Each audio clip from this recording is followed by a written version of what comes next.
नमस्कार दोस्त, मैथ भाई पिंटू सर एमजीएस में आप सभी का स्वागत है। दोस्त इस क्लास में हम लोग पृष्ठीय क्षेत्रफल और आयतन यानी बेलन, गोला और शंकु पे आधारित प्रश्नों के बारे में हम लोग चर्चा करेंगे। यानी इसके पहले जिस क्वेश्चन के बारे में हम चर्चा कर चुके हैं, जिस प्रकार के, ठीक उसी प्रकार के क्वेश्चन के बारे में चर्चा करेंगे और उससे आगे के प्रश्नों को देखेंगे। ठीक है, तो चलिए हम लोग चलते हैं दोस्त इसके आगे के प्रश्न के विषय में पढ़ते हैं। देखिए क्या है, क्वेश्चन कह रहा है एक बर्तन एक उल्टे शंकु के आकार का है जिसकी ऊंचाई 8 सेंटीमीटर है और इसकी ऊपरी सिरा खुला हुआ है। यानी जो बर्तन है दोस्त वो शंकु के आकार का है और इसका ऊपरा सिरा क्या है, ऊपर वाला सिरा खुला है, जिसकी त्रिज्या 5 सेंटीमीटर है। यह ऊपर तक पानी से भरा हुआ है। यानी यह जो शंकु है, शंकुआकार बर्तन है, वो पानी से लबालब भरा है। जब इस बर्तन में शीशे की कुछ गोलियां जिनमें से प्रत्येक 0.5 सेंटीमीटर त्रिज्या वाला एक गोला है डाली जाती हैं, तो इनमें से भरे हुए पानी का 1/4 भाग बाहर निकल जाता है। बर्तन में डाली गई शीशे की गोलियों की संख्या बताइए।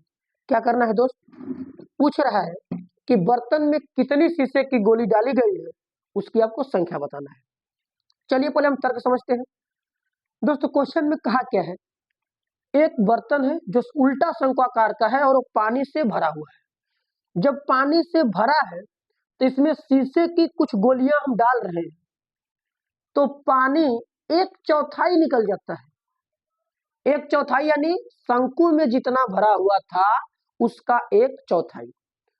तो आप दोस्त ये बताइए आप कि कोई भी बर्तन होगा, किसी भी आकृति का हो, तो उसमें कोई भी पदार्थ या कोई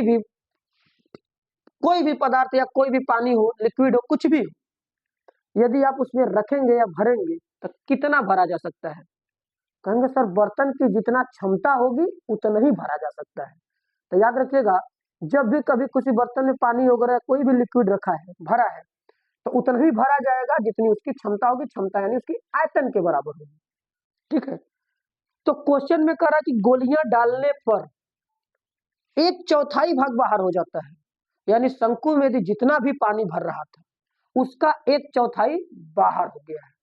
तो बताइए गोलियों की संख्या कितनी थी, यानी डाली गई गोली कितनी है, अर्थात जितनी गोली डाली गई है उनका संख्या बताना है। याद रखिएगा एक तर्क, जब कभी कोई बर्तन में कोई गोली वगैरह या कोई भी वस्तु हम डालते हैं, यदि बर्तन लबालब पानी से भरा है तो नॉर्मल बात है कि जब हम कोई चीज उसमें डालेंगे तो पानी बाहर गिरता है। ये हम लोग क्लियर है। अब बात ये करना है कि पानी गिरता कितना है। तो याद रखिएगा, जब भी कोई बर्तन किसी पानी या लिक्विड से लबालब भरा है, कोई वस्तु उसमें डालने पर पानी जो बाहर गिरेगा वो पानी उतना ही बाहर गिरेगा जितना कि वस्तु की क्षमता होगी, किसकी, जो वस्तु डाली गई है। यानी क्षमता कहे दोस्त तो आयतन समझना है। क्या समझना है, आयतन। यानी जो वस्तु हम पानी के अंदर डाल रहे हैं उस वस्तु का जितना भी आयतन होगा उतना आयतन का पानी बाहर निकल जाएगा। ये बात आप ध्यान देंगे कि कोई भी बर्तन पानी से भरा है, उसमें वस्तु डाल रहे हैं, तो पानी, वस्तु डालने पर पानी उतना ही बाहर होगा जितने आयतन की वस्तु डाली जाएगी। तो क्वेश्चन में कहा है कि बर्तन में पानी जो गिरता है बर्तन से 1/4 गिरता है। तो 1/4 पानी क्यों गिरा, गोली डालने की वजह से।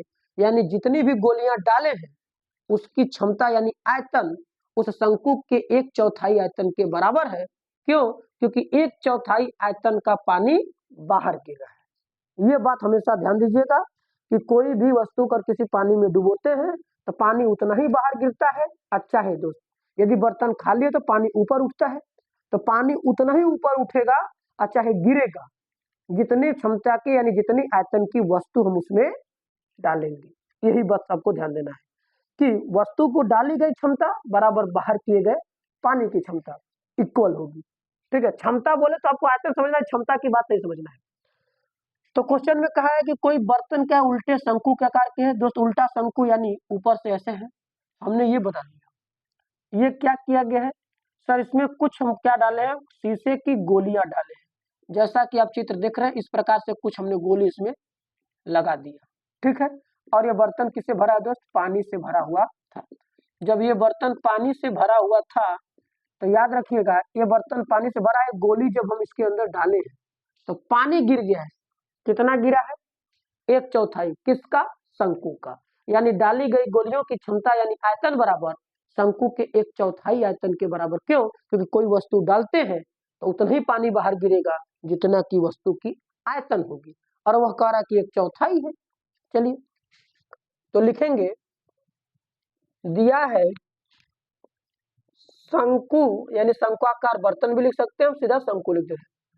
शंकु की ऊंचाई h बराबर 8 सेंटीमीटर। कितना दिया है दोस्त? 8 सेंटीमीटर। चलिए देख लेते हैं एक बार फिर से, जिसकी ऊंचाई 8 है और त्रिज्या 5 सेंटीमीटर है। कितना दिया है? त्रिज्या r बराबर 5 सेंटीमीटर है। और जब इसमें गोली डाल रहे हैं तो गोली की यानी गोली की त्रिज्या दिया है, इसको हमने बोल दिया r1, क्योंकि इसमें दो वस्तु लगी है, दोनों की त्रिज्या अलग अलग है। एक को r1 बोलेंगे और दूसरे को r2। गोली की जो त्रिज्या दिया है r2 बराबर 0.5 सेंटीमीटर दिया है। क्या दिया है? 0.5 सेंटीमीटर। अब दशमलव को अगर गायब करेंगे तो 1/2 सेंटीमीटर ही आ जाएगा। r2 है जो गोली की त्रिज्या है। बिल्कुल क्लियर। अब हमसे पूछा है कि गोली कितनी पीस डाली जाएगी, तो मान लेते हैं दोस्त कि माना गोलियों की संख्या n है, n पीस डाल लेते हैं। लिखेंगे, माना गोलियों की संख्या, क्या दोस्त? गोलियों की संख्या बराबर n। ये n है, x नहीं समझना है आपको। अब n गोली हमने क्या किया? डाल दिया बोल के। अभी तर्क में हमने क्या समझा कि जितनी वस्तु डालेंगे उसकी क्षमता बाहर किए गए पानी की क्षमता के बराबर यानी आयतन के बराबर होगा। तो शर्तानुसार दोस्त हमारा क्या बात बन रही है?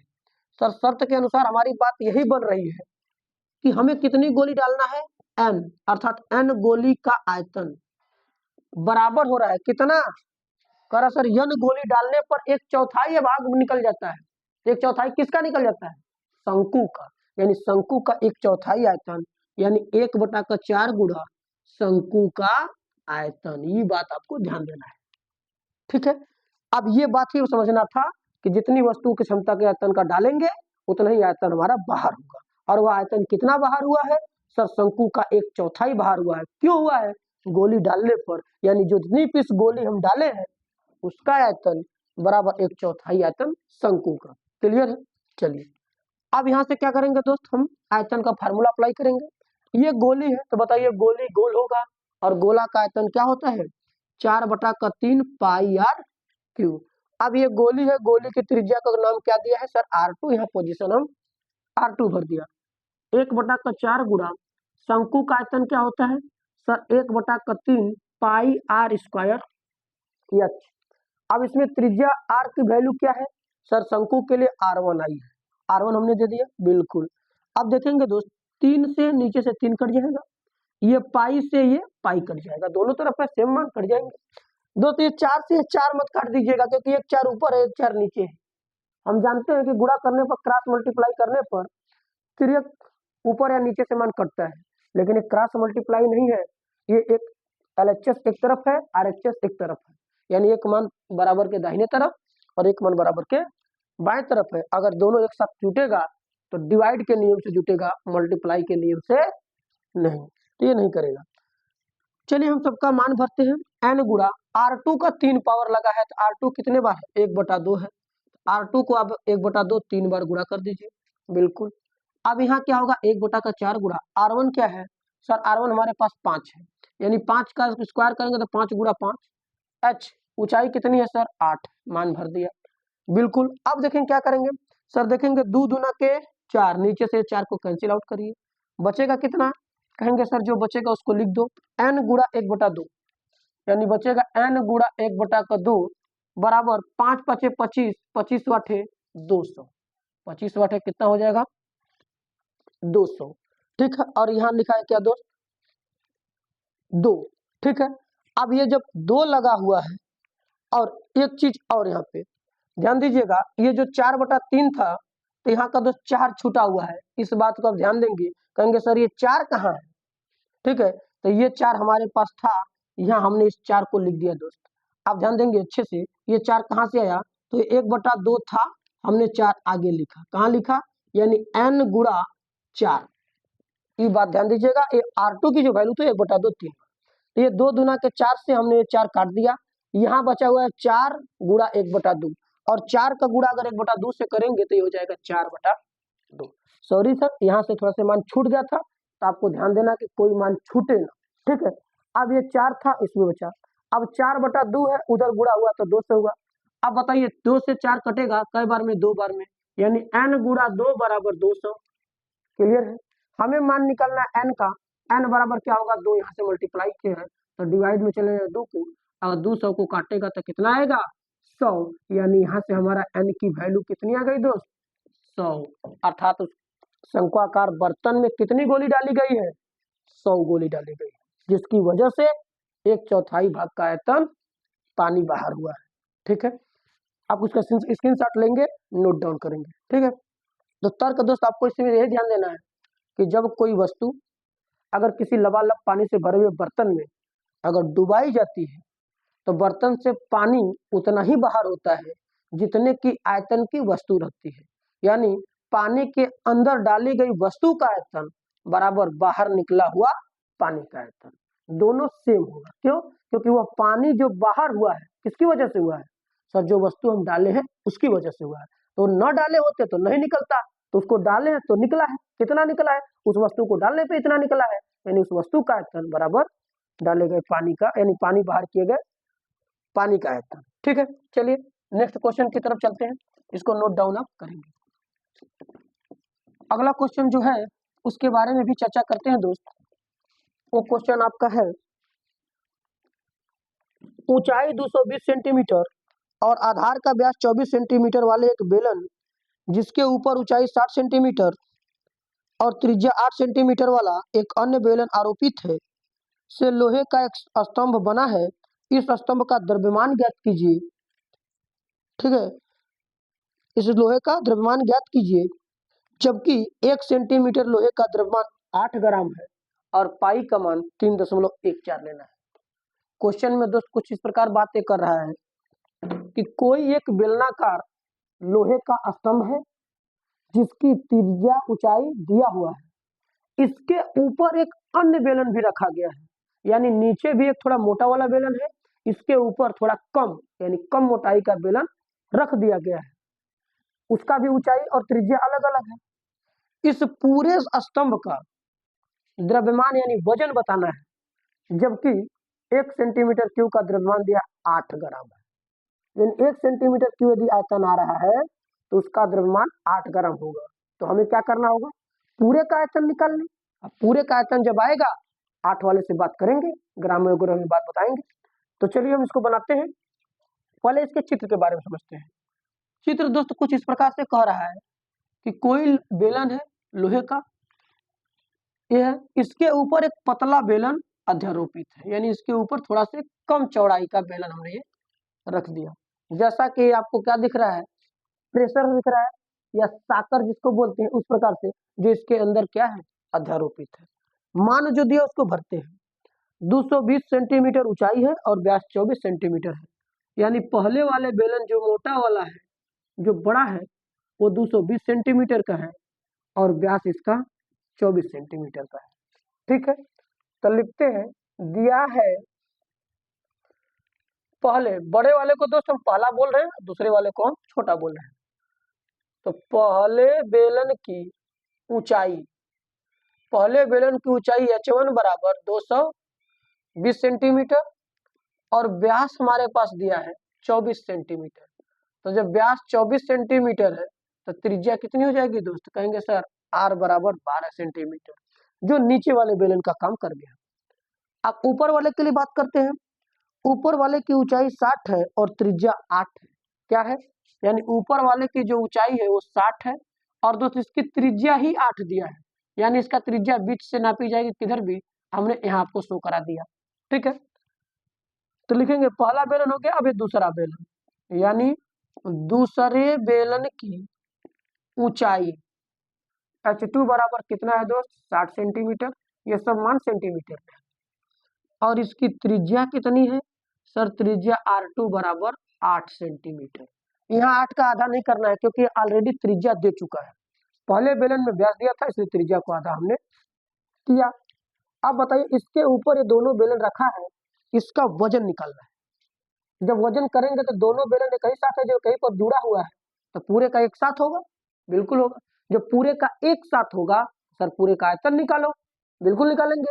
अब आयतन के लिए नीचे वाले बेलन यानी पहले बेलन का आयतन प्लस दूसरे बेलन का आयतन, यानी अगर हम स्तंभ का आयतन निकालें, क्या निकालें, स्तंभ का आयतन यानी जो खंभा है उसका आयतन निकालेंगे तो आयतन का फार्मूला क्या होता है सर, दोनों नीचे तो बेलन ही है, कहेंगे हाँ सर, बेलन का आयतन होगा पाई आर स्क्वायर एच, जो कि पहले के लिए आया तो इसको 1 कर लीजिए, प्लस और भी इसमें जुड़ेगा का ऊपर वाला, ऊपर भी बेलन है, फार्मूला क्या होगा पाई आर स्क्वायर एच, लेकिन सर यहाँ R2 होगा यहाँ H2 होगा, क्यों, ऊपर वाला दूसरा बेलन है नीचे वाला पहला बेलन है, मान सब अलग अलग है, हमको अलग अलग देना पड़ेगा।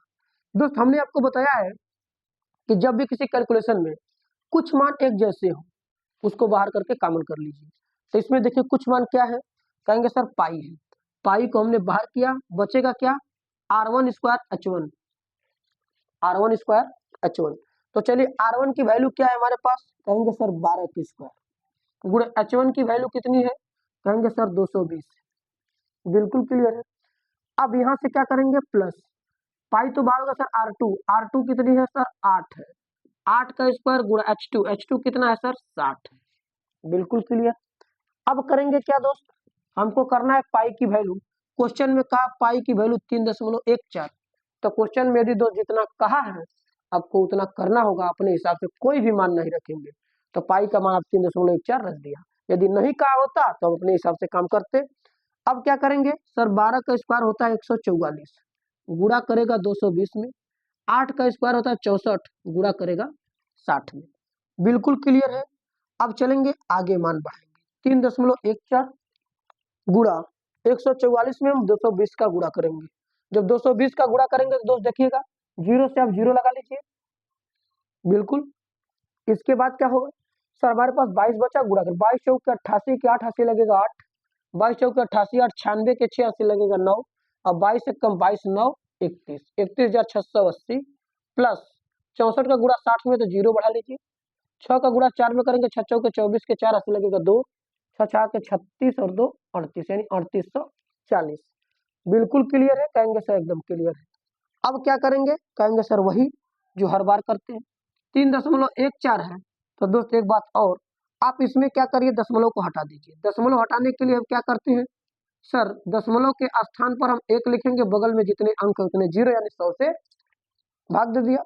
अब क्या होगा सर, अब वही इन दोनों को जोड़ के मल्टीप्लाई आगे लगाया, मल्टीप्लाई हमने किया, 31,680 में 3840 जोड़िए, तो जीरो से जीरो आप जोड़ेंगे तो जीरो, 8 से 4 जोड़ेंगे तो 8 4 12 के 2 80 लगेगा 1, 6 को 8 से जोड़िएगा तो 6 8 14 और हासिल 1 15, 15 के 5 80 लगेगा आपके पास 1, 1 में 3 जोड़िएगा 4 4 1 5, और हमारे पास 3 है तो ये हो जाएगा 3, यानी 35,520। यदि इसको देखिए दोस्त तो जीरो से एक जीरो आप कैंसिल आउट कर लेंगे, कहेंगे हाँ सर। अब क्या करेंगे सर, अब होगा 314 गुणा 3552 बटा के 10। अब ध्यान दीजिएगा दोस्त, आपको कैलकुलेशन थोड़ा सा करना होगा, यहाँ हम कैलकुलेशन करेंगे तो कैलकुलेशन में ही आपका समय बीत जाएगा, आपको कैलकुलेशन हम समझा दे रहे हैं, आप करेंगे क्या करेंगे सर, यहाँ 314 में 3552 का गुणा करके 10 से भाग लगा लीजिएगा, जो मान आएगा वो सर हमारे पास क्या आएगा सेंटीमीटर क्यूब, यानी आयतन आया है, क्या आया है आयतन। अब जब आयतन बदल गया इसको कैलकुलेट करेंगे अब, तो क्वेश्चन में कहा है कि 1 सेंटीमीटर क्यूब का दाम या इस 1 सेंटीमीटर क्यूब का भार जो है 8 ग्राम है, तो बताइए क्या हमारे पास एक ही है, नहीं सर हमारे पास तो ज्यादा है, तो कहीं का जब 1 सेंटीमीटर का दाम आपके 1 सेंटीमीटर का जो वजन है क्यूब में वो 8 ग्राम है, तो जितना होगा उसमें गुणा कर लेंगे 8 का, और जब 8 का गुणा करेंगे तो पूरा वजन बदल जाएगा कि नहीं बदल जाएगा, बदल जाएगा, और बदलेगा तो किसमें बदलेगा, कहेंगे सर 8 जो है ग्राम में है तो ग्राम में बदलेगा, अर्थात अगर हम द्रव्यमान निकालें तो द्रव्यमान जो होगा 314 गुणा 3552/10 गुणा में जो 8 दिया हुआ है, तो जब ये 8 का गुणा करेंगे दोस्त तो ये हमारा मान आएगा ग्राम में। किसमें आएगा? ग्राम में। क्यों ग्राम में आएगा? क्योंकि सर हमारा मान ग्राम में दिया है कि 1 सेंटीमीटर क्यूब का जो वजन है, द्रव्यमान है, वो हमारा ग्राम में है 8 ग्राम। तो 8 का गुणा करेंगे तो 8 ग्राम हो गया। क्लियर? लेकिन दोस्त ध्यान दीजिएगा, हमारा कभी भी द्रव्यमान को ग्राम में नहीं होता, द्रव्यमान का मात्रक किलोग्राम यानी केजी होता है। क्या होता है? केजी। जब द्रव्यमान का मान केजी है तो सर ग्राम को केजी में बदलना पड़ेगा। अब हम जानेंगे कि 1000 ग्राम बराबर 1 किलोग्राम होता है। तो जब ये ग्राम है, किलोग्राम में जाना होगा तो 1000 से भी फिर भागा लगाना होगा। यानी दोस्त आपको क्या करना है? 314 गुणा 3552 गुणा 8 बटा के 10 तो ये है, और इसी में भाग लगाएंगे यानी नीचे 1000 का, तो ये हो जाएगा किलोग्राम। दोस्त इसको हल कर लीजिएगा, काट उठ करके छोटा करेंगे, गुणा भाग करके मान निकालिएगा, जो आएगा आपको सटीक आंसर आएगा जो कि किलोग्राम में होगा। ठीक है, तो कैलकुलेट अब कर लीजिएगा, अपने हिसाब से गुणा भाग कर देंगे। हमने आपको पैटर्न समझा दिया है। क्वेश्चन में कहा था कि एक कोई बेलन है, उसके ऊपर दूसरा बेलन है, इसका माप अलग अलग था, इसका द्रव्यमान बताइए, जबकि 1 सेंटीमीटर क्यूब का द्रव्यमान 8 ग्राम था। तो हमने क्या किया? दोनों बेलन का सब कुछ जो माप दिया लिखा, दोनों का संयुक्त आयतन निकाला। संयुक्त का मतलब दोनों का जोड़ के। अब जब दोनों का जोड़े तो हमारा ये है, इसको कैलकुलेट किया। आप कैलकुलेट कर लेंगे। क्वेश्चन में हमको द्रव्यमान पूछा है, तो जब 1 सेंटीमीटर क्यूब का द्रव्यमान 8 ग्राम है तो 8 से इसमें गुणा कर लेंगे, तो पूरा हमारा सेंटीमीटर क्यूब ग्राम में बदल गया। लेकिन द्रव्यमान का मात्रक किलोग्राम होता है, तो इसको 1000 से भाग लगाएंगे। क्यों? क्योंकि 1 किलो में 1000 ग्राम होता है। इसको दोस्त लिखेंगे। ठीक है, चलिए इसको इसके साथ लिख के नोट डाउन करेंगे। चलते हम लोग आगे अगले प्रश्न की तरफ समझेंगे। अगला प्रश्न क्या है उसके बारे में भी हम लोग देख रहे हैं। इसको इरेज करते हैं अच्छे से, अगले प्रश्न की हम चर्चा करेंगे। अगला प्रश्न है दोस्त, एक ठोस में ऊंचाई 120 सेंटीमीटर और त्रिज्या 60 सेंटीमीटर वाला एक शंकु सम्मिलित है, जो 60 सेंटीमीटर त्रिज्या वाले एक अर्धगोले पर अध्यारोपित है। इस ठोस को पानी से भरे हुए एक लंबवृत्तीय बेलन में इस प्रकार सीधा डाल दिया जाता है कि यह बेलन के तली को स्पर्श करे। यदि बेलन की त्रिज्या 60 सेंटीमीटर और ऊंचाई 180 सेंटीमीटर है तो बेलन में शेष बचे पानी का आयतन ज्ञात कीजिए। दोस्त क्वेश्चन क्या है समझते हैं।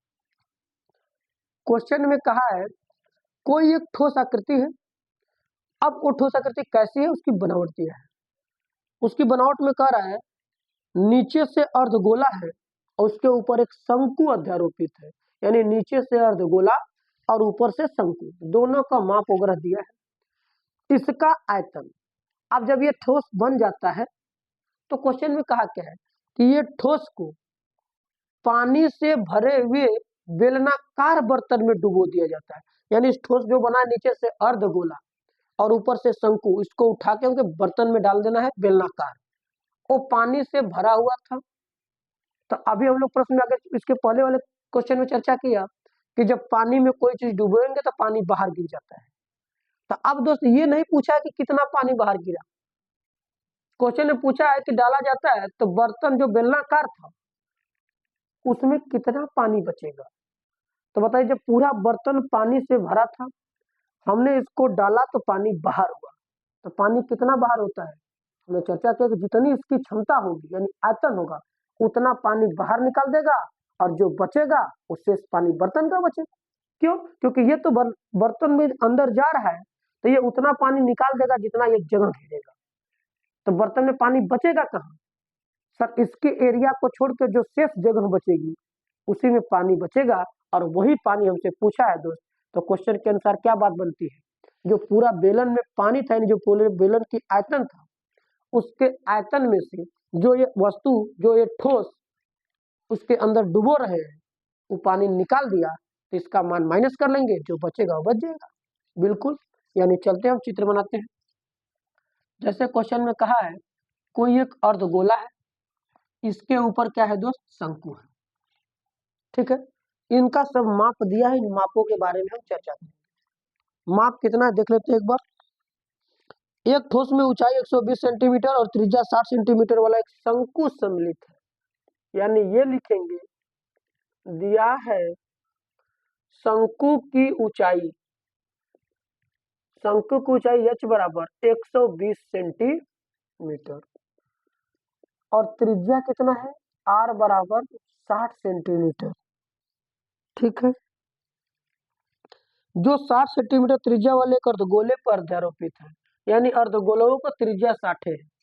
नॉर्मली बात हम लोग जाने हैं कि जब एक आकृति के ऊपर दूसरी आकृति अगर रखेंगे, ठीक है, तो उसकी त्रिज्या क्या होगी, तो दोनों की बराबर होती है। अब छोटा बड़ा होगा तो क्वेश्चन वाला कहेगा, अगर नहीं कहा है दोनों का सेम होगा। अब कहा क्या है कि इस बर्तन को कहाँ डुबो देते हैं दोस्त, इस बर्तन को ले जाके एक बेलनाकार बर्तन है, जैसे मान लीजिए बेलनाकार ये बर्तन हमारा ये है, ठीक है। अब ये बेलनाकार बर्तन रहा, तो इसको ले जाके इसको डुबो देते हैं, ठीक है। और जब इसमें डुबोते हैं तो क्वेश्चन में कह रहा है दोनों तली को स्पर्श कर जाता है, यानी ये आकृति जो होगा दोस्त, ये आकृति हमारा इस तरीके से इस बर्तन में आ चुकी है। कहाँ आ चुकी है, इस बर्तन में ऐसे आ चुकी है, आपको दिख रहा होगा बिल्कुल। अब क्वेश्चन में कहा क्या है, स्पर्श करें, यदि बेलन की त्रिज्या 60 है और ऊंचाई 180 है, यानी इस बेलन की ऊंचाई कितनी हो जाती है, 180, ठीक है, और त्रिज्या कितनी है सर, 60, यानी त्रिज्या यही है जो इसकी है। क्यों, क्योंकि जब टच किया तो दोनों का बात एक के बराबर होगा। अब कह रहा है इसके अंदर यदि हम डुबोए हैं, ये सब पानी बचा हुआ है, तो बताइए कितना पानी बचा हुआ है, शेष पानी की बात आपसे पूछा है। बातें कुछ आपको समझ में आई होंगी। तो चलिए हम लिखते हैं बेलन का, यानी बेलनाकार बर्तन की ऊंचाई कितनी है। जो सर बर्तन की ऊंचाई है h बराबर हमारे पास 180 सेंटीमीटर है दोस्त, इसको h1 कहिए, इसको r त्रिज्या रहने दीजिए, इसको h2 कहिए। क्यों, क्योंकि सर इसमें जो कि h का मान अलग अलग है, r त्रिज्या सबके लिए कहिए, इसलिए r ही रहने दीजिए। त्रिज्या r का मान 60 ही है, इसकी भी त्रिज्या आप वही लिख सकते हैं, r बराबर 60 सेंटीमीटर। क्लियर है। अब क्वेश्चन में क्या कहा है, इस आकृति को डुबो देते हैं, इस बेलनाकार आकृति में, तो पानी गिर गया, इसमें कितना पानी बचा। तो बताइए जब बर्तन में पूरा पानी था, इसको डाले तो शेष पानी बचा है। क्यों बचा है, क्योंकि इसके अंदर जगह थी। कितना पानी गिरा होगा सर, जितनी की क्षमता ये लगाया होगा। यानी यदि इस बर्तन की पूरी क्षमता हमारे पास 100 लीटर की थी और इसको वजह से 80 लीटर पानी गिर गया, तो बताइए कितना बचेगा, 20 लीटर बचेगा कि नहीं बचेगा, बचेगा। क्यों, क्योंकि सर जी पूरी क्षमता हमारी गिरा चुका है, कौन, जो आकृति डुबा है।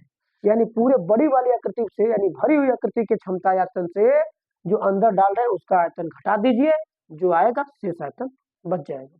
क्लियर है। तो लिखेंगे शेष, बर्तन में शेष पानी का आयतन, बर्तन में शेष पानी का आयतन कितना होगा। सर हमारे पास बेलन था, हमने बेलन लिख दिया, माइनस ठोस, ठोस में क्या था दोस्त, दो आकृति थी, इसकी बात लिखी, ये आपको समझने के लिए लिखा गया है। तो बेलन का आयतन क्या होता है, पाई आर स्क्वायर एच, इसके एच को क्या बोला है, H2, माइनस ठोस में कितनी आकृति है, दो आकृति है, दोनों को जोड़ के घटाना होगा। तो ठोस में अर्धगोला, अर्धगोला का आयतन क्या होता है सर, अर्धगोला का आयतन 2/3 पाई आर क्यू प्लस शंकु, शंकु का आयतन क्या होता है, 1/3 पाई आर स्क्वायर एच। आर तो सब में बराबर है, केवल एच का परिवर्तन है, तो शंकु वाले की ऊंचाई हम h1 बोले। चलिए मान को भरते हैं, जब हम मान भरेंगे तो यहाँ से हो जाएगा पाई आर स्क्वायर H2 और ये माइनस खोलेंगे दोस्त, तो 2/3 पाई आर क्यू और ये माइनस ये भी होगा 1/3 पाई are square H1।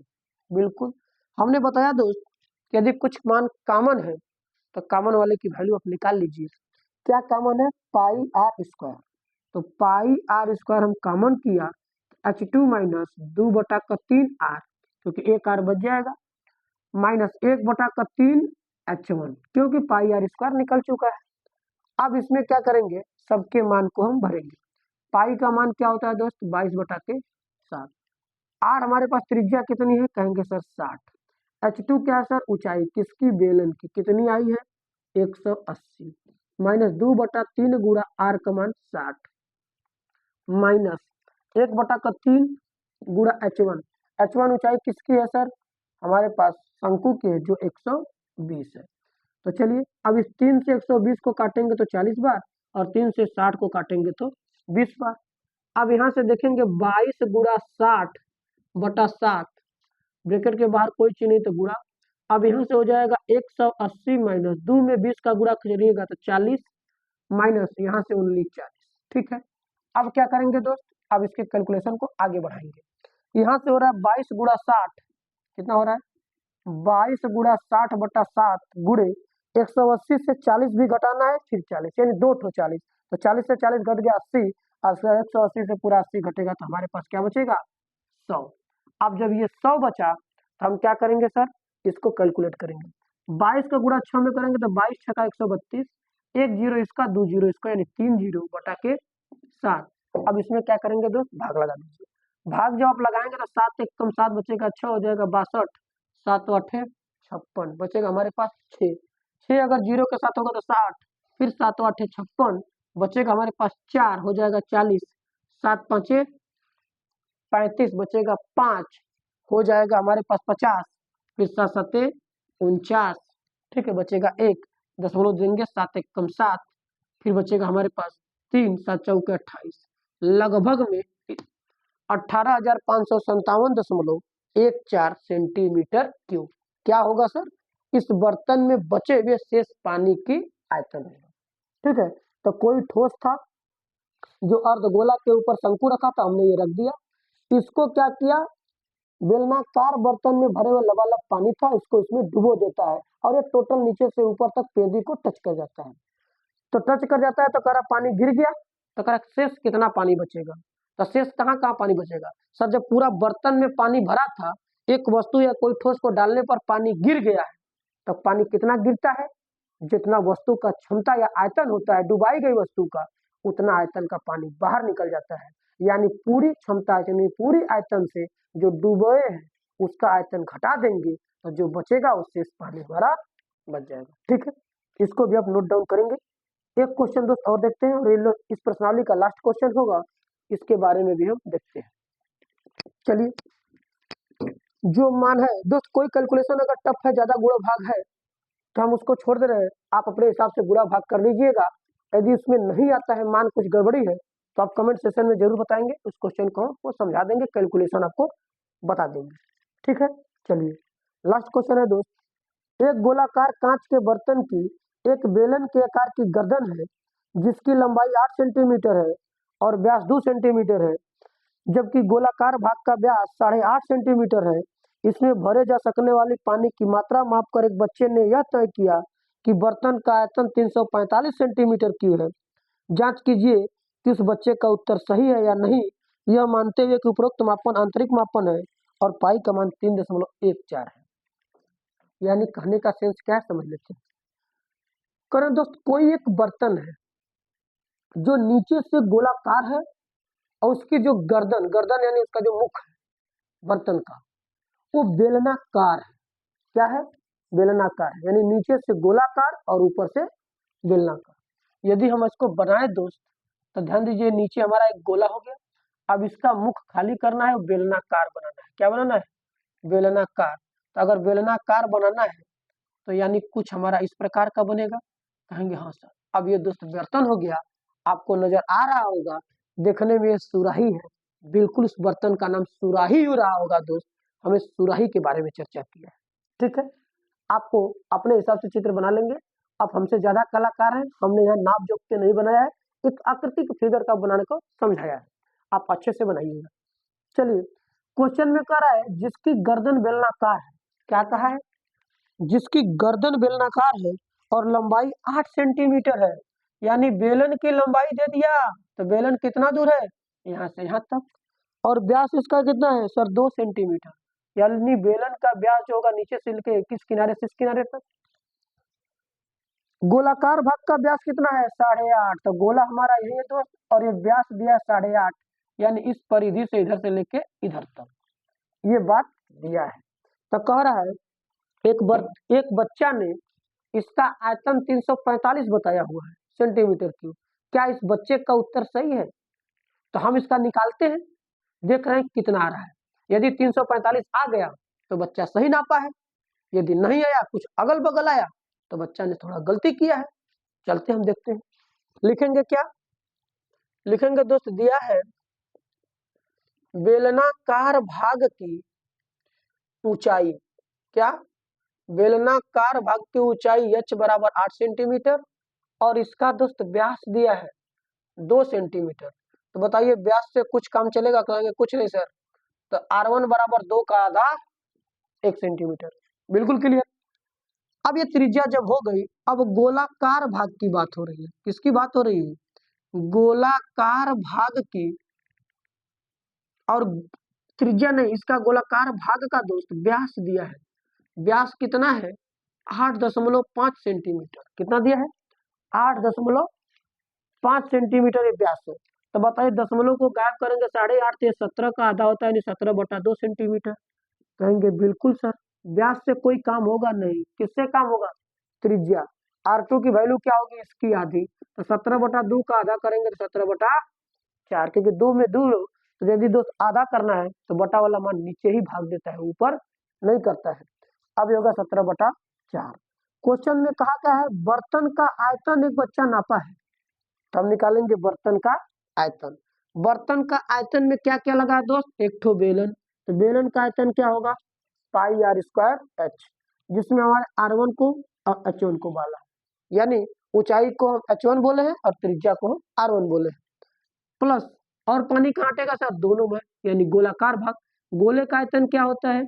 4/3 pi are cube. Are की वैल्यू क्या है सर? R2 का मान है। ठीक है, चलिए इसके मान के बारे में हम निकालते हैं। इसमें क्या दोस्त, R1 और H1 जो भी है, क्या दोनों मैच किया हुआ है R2 से, R1 से? नहीं। जब नहीं मैच किया तो उसको कॉमन नहीं करेंगे, जो मैच किया सिर्फ उसी को कॉमन करेंगे। अब कॉमन क्या होगा दोस्त? पाई। पाई को जब हमने कॉमन कर दिया, हमारे पास बचा R1 का स्क्वायर। R1 क्या है सर? 1। ये क्या होगा? 1 का स्क्वायर गुणा H1 क्या है? 8 सेंटीमीटर प्लस 4/3 गुणा R2 का क्यू। R2 क्या है सर? 17/4 गुणा 17/4 गुणा 17/4, यानी 17/4 का क्यू 3 बार कर दिया। बिल्कुल। अब यहाँ से कैलकुलेट करिए, 4 से हम 4 को काटेंगे, कट जाएगा। 17 का दोस्त 3 बार गुणा करना। पाई का मान कितना होता है? 22/7। 1 का स्क्वायर करेंगे 1 और 8 में गुणा करेंगे तो 8 ही आएगा। प्लस 17 का क्यू आपको पूछ कर निकालना है। 17 का क्यू यदि नहीं आता है दोस्त, तो 17 का स्क्वायर तो आ रहा है? कहेंगे हाँ सर। कितना आ रहा है? 289। अब इसमें किसका गुणा करना है? 17 का। 17 9 153 के 3 80 लगेगा 15। 17 8 136 और 15 जोड़ेंगे तो 36 5 41 10 51 के 1 80 लगेगा 15।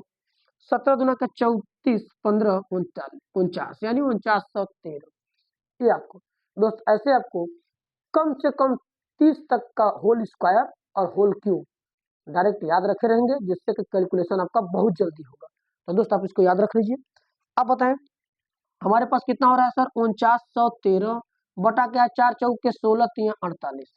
4 चौक के 16 तिया 48, यानी 48 से इसमें हमको क्या करना है सर? भाग लगाना है। तो चलिए इसमें हम 48 से भाग लगा देते हैं।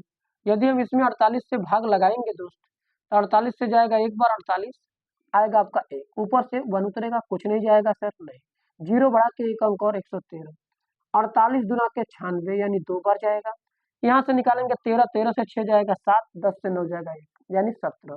भाग नहीं जा रहा है तो दशमलव देंगे, बिल्कुल हो जाएगा 170। 4 बार अगर लेकर जाएंगे तो 40 चौक के 160, 8 चौक के 32 ज्यादा हो जाएगा, यानी अब 3 बार लेकर चलिए। 3 बार लेकर जाएंगे, कुछ पॉइंट जाएगा। तो चलिए लगभग आ रहा है 102.3, यानी इसको हम लिखेंगे दोस्त 102.3 आया है। कितना आया है? लगभग, नियर अबाउट। तो 102.3 हमारा मान है। इसको सॉल्व करते हैं।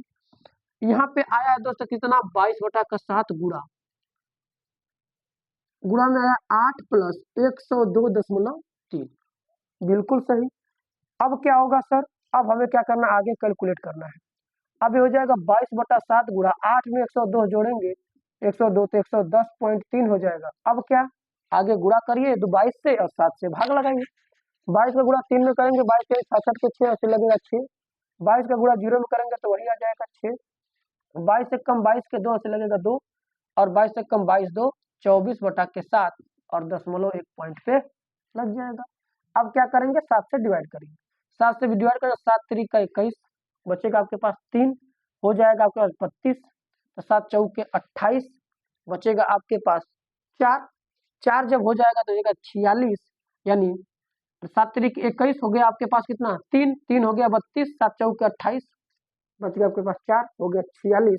अब 46 से 7 7 49 नहीं जाएगा, 7 छक्का 42, बचेगा आपके पास 4, अब हो जाएगा फिर 46, तो 7 छक्का 42, फिर बच रहा है 4, 7 5 35, यानी 346.65 सेंटीमीटर क्यूब लगभग दोस्त, यानी इतना आएगा।